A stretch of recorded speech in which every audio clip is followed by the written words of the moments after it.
Welcome to my YouTube channel where I simplify forex trading for you. As a beginner, I know you might be wondering what is a pip, and this is something that is a must for you to understand.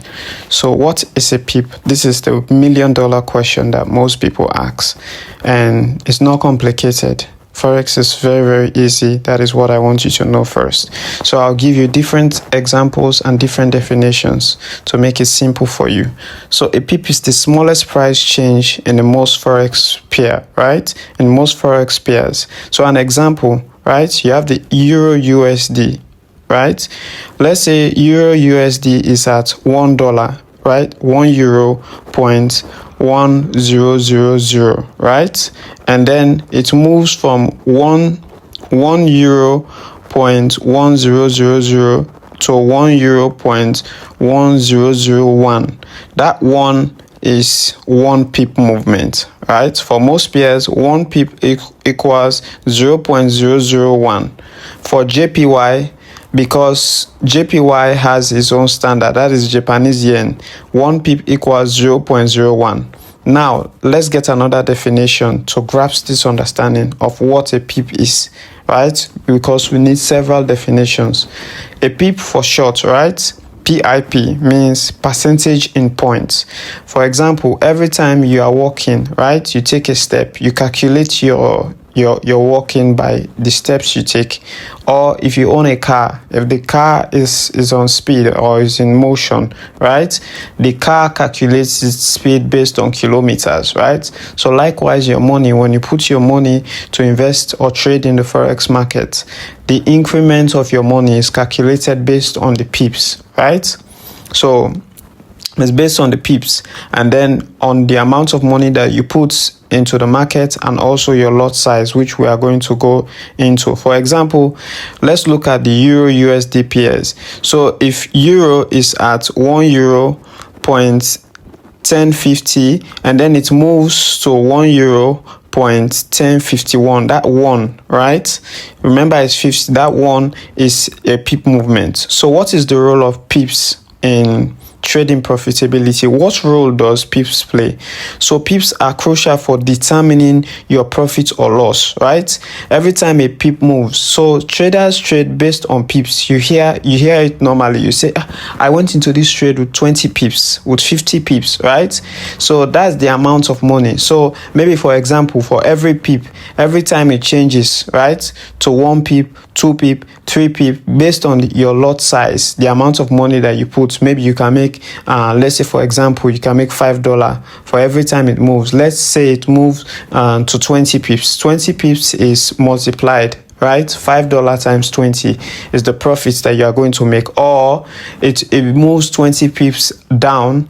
If you went in for a buy and then it goes into a sell, it went 20 pips down. That is the amount of money that you've lost. $5, right, times what? $20 times 20. That's the amount of money that you've lost. So the number of pips gained or loss translates directly into the monetary gains that you get in terms of pips. So let's go deeper. An example of a pip using a major currency pair, right? We have the Euro USD currency pair. Pip movement from what? 1.1080 to what? 1.1081. So from 80, right? The zero changed, the zero behind the 80 changed to 1, right? That is one pip movement, right? One pip movement. So every time it changes from what? From 80 to 1 is one pip movement.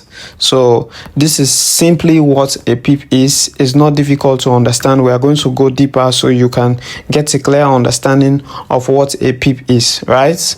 So why do we take this first one most often, right? Because the first one is the one that often changes, right? After the decimal point, for those of you that understand what a decimal point is, right? After the decimal point, 1081, right? The fourth decimal point, every time it changes, it's a one pip movement. If you don't understand, let's take a look at this, right? So this one that you see 0.02 is a pipette, meaning it moves based on seconds, right? And we have 1.1538, right? This 8, right? It moves on 1 pip, right? Let's say, for example, it moves on $1. You can say $1. Every time you put your money, you say you are doing 1 pip. For example, based on the amount of money that you put, you can say it moves on $1. So if it moves 8 times, you say 8 pips, right? But 1.153, right, which is the third decimal place. Forget about this 2. This 2 is a pipette. It's small, a fraction. Forget about these 2. Just concentrate on these ones. Every time this 3 changes, right, it changes 10 pips, right? So 10, 10, 10, 3 times is 30 pips. This 5, every time it changes, which is the second decimal point, right? Every time it changes to 100. So if it is 5, it's 100, 100, 100, 100, which is 500 pips, right? This 1, that's the number after the decimal point. Every time it changes, which is very rare for these ones to change, right? It changes to 1,000 pips move, right? That's your money times 1,000. But these ones, they rarely move. They rarely move unless banks or institutions move them. So this 1 before the decimal point, every time it changes, is 1,000 pips. So as you can see here, 1.23456. Forget about this 6. It's a pipette, right? We are going to talk what a pipette is. Let's focus on 1.2345. So the 5, every time it moves, right, 1 pip. If you see 7 there, it's 7 pips. We have the 4, right? That is the fourth number after the decimal points, right? The third number, sorry. Every time it moves, right, it moves in tens. So now you have 4. 10, 10, 10, 10. That's 40 pips. So if you see these changes during your trade, you have 40 pips, right?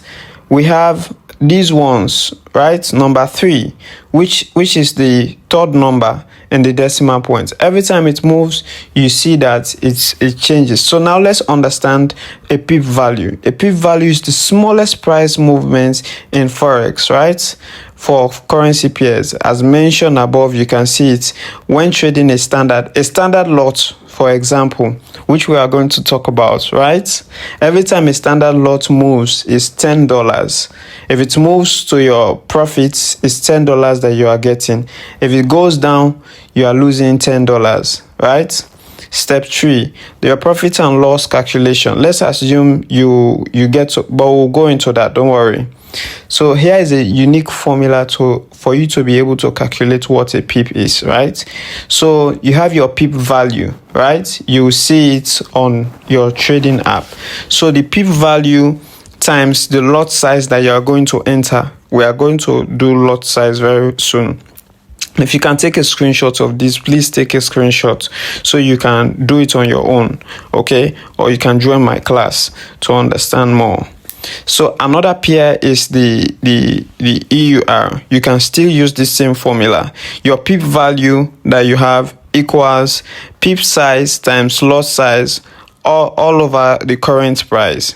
If you can take a screenshot, the only difference with it is the JPY, and we are going to go into the JPY and understand more. Take a screenshot, pause the video. Now let's understand what a lot size is, because you cannot understand a pip that much without understanding a lot size. So a lot refers to the size of your transaction, right? The size of the money that you are risking and the potential profits that you are going to get, right? For example, in forex, standard lot is 1,000 standard lot, right?